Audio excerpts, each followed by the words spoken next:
So one of the biggest relational red flags, and I'm talking in all relationships, friendships, intimate relationships, business partnerships, is this idea that if you process a lot in a relationship, it means it's healthy. And it's actually completely fucking backwards thinking. If you have to spend hours communicating around breakdowns, in relating, around things that didn't work, in trying to hear and understand each other, that is not a win. That does not mean that you're doing relationship well. I can't tell you how many people I hear begrudgingly exhausted, being like, oh yeah, we just stayed up all night processing, or yeah, we spent the whole weekend just processing. Fuck, dude. Fuck that. You want your whole life to be processing shit that's already happened? Take some responsibility for your experience. All right? Processing extensively is a huge red flag.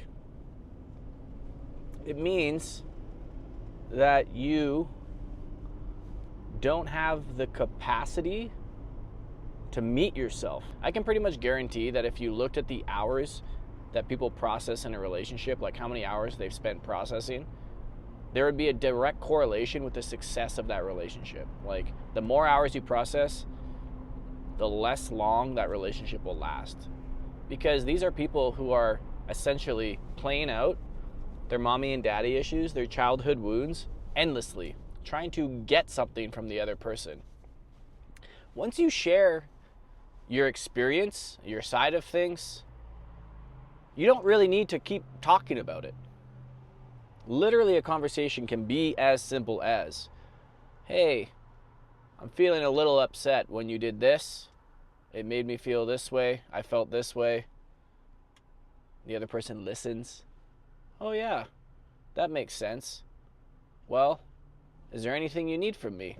Yeah, next time that you say this thing or do this thing, just know I'm a little sensitive around it, and my preference would be if you could bring it this way, or speak to it this way, or do this thing.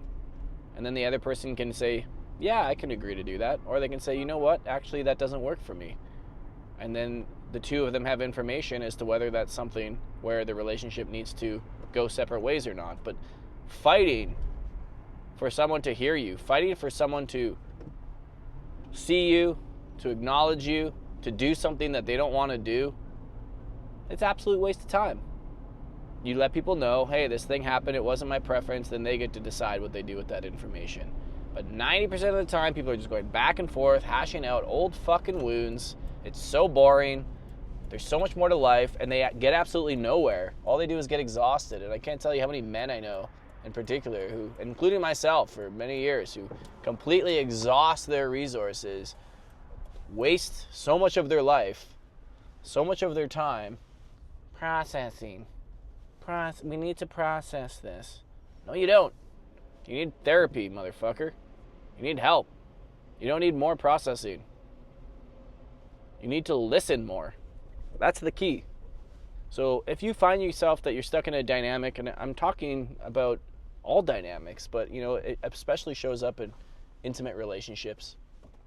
If you find yourself endlessly needing, stuck in process all the time, just always in conversation. Well, there's a really tight little spot I'm pulling into.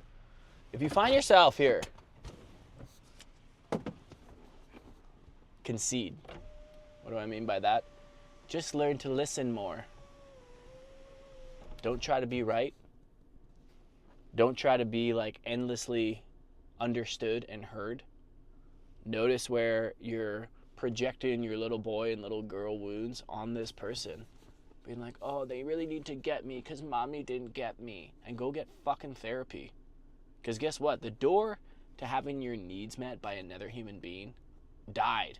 It closed so long ago. That door closed so long ago. And you motherfuckers are getting into relationships, getting into business partnerships, getting into friendships, then processing all your childhood fucking wounding under the guise that it's not childhood wounding. Like you're pretending it's not childhood wounding, right? No, we're just processing. No, you're not. You're not. You're trying to get mommy and daddy to meet your needs, and you're using all these people as surrogates. You're using your girlfriend as a surrogate. You're using your boyfriend as a surrogate. You're using your business partner as a surrogate. You're using your boss as a surrogate. Your friends as a surrogate. No. Take on your work. Okay? The only person that can meet your needs is you. The only person that can give you the validation and the self-acceptance, or the acceptance and the hearing and the cheerleading or whatever the fuck you need, the only person that can do that for you is you. That's it. Just you. Nobody else. Okay? So as long as you continue to try and get that from other people, you're going to be doing a lot of processing. And guess what? If that person doesn't want to do that processing with you, you're like, oh, this person never wants to process. They never want to talk about things. The next relationship you get into, you're going to be doing a lot of processing. The next business partnership you get into, you're going to be doing a lot of processing. It doesn't fucking matter. It's not the person. It's not the other person that's the problem.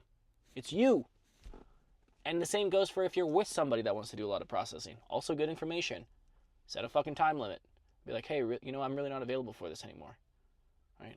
There's so much more to life. And I'll tell you, my business and my life exploded in the best ways. Like, business went off the charts. Everything got way better when I left relationships, business partnerships, and also intimate relationships that were just endlessly processing. So if you have a conversation with someone and you don't feel energized after it, but it actually feels like it's sucking the energy out of you, right?